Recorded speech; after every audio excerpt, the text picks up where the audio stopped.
এক ছিল এক ছোট্ট গ্রাম, সবুজ ধান খেতে ঘেরা, পাখির গান আর নদীর কলকলানি ধ্বনিতে ভরা। গ্রামের মানুষরা খুব শান্তিতেই দিন কাটাতো। তবে গ্রামে একটা অদ্ভুত গুজব ছড়িয়েছিল।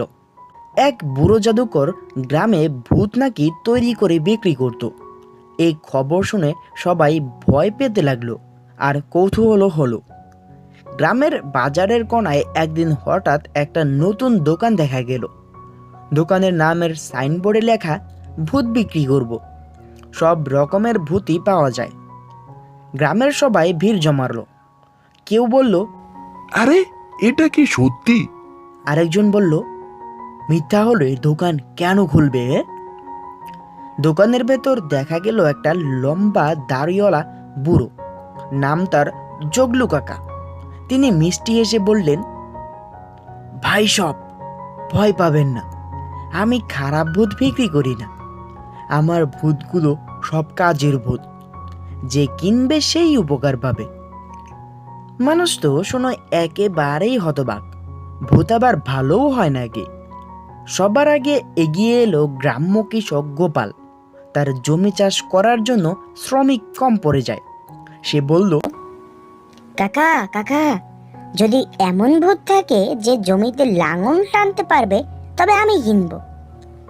জগলু কাকা এবার বাক্স খুলে বের করলো এক ছোট সাদা রঙের ভূত।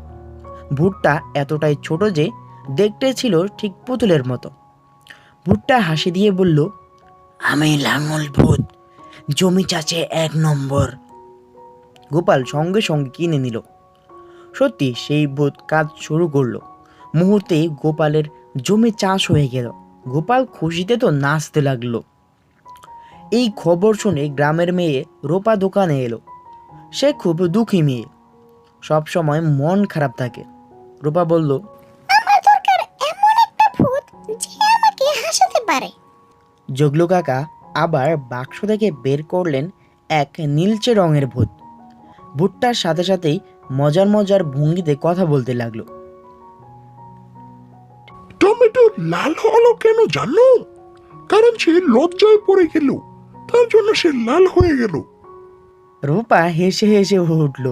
গ্রামের সবাই হাসলো, আর ভূতকে তারা নাম দিল হাসির ভূত। একদিন গ্রামের লোভী দোকানদার মজনু মিয়ার খবর পেল। সে ভাবল, আরে, যদি আমি শক্তিশালী ভূত কিনতে পারি, তবে আমার দোকানে আর কাউকে রাখার দরকার হবে না। সব কাজ ভূত করবে, আর আমি বেশি বেশি টাকা জমাবো।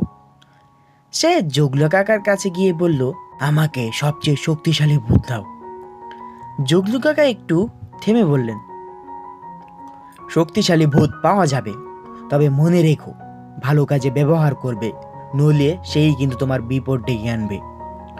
মজনু মিয়ার প্রতিশ্রুতি দিলেও মনে মনে ঠিক করলো, ভূতকে দিয়ে যে আমি কি করাবো? বাছা, তুমি খেলি একবার আমাকে ভূতটা দাও না, কি করি না করি তারপর তুমি দেখতে পাবে। সে মনে মনে এটাই বলতে লাগলো।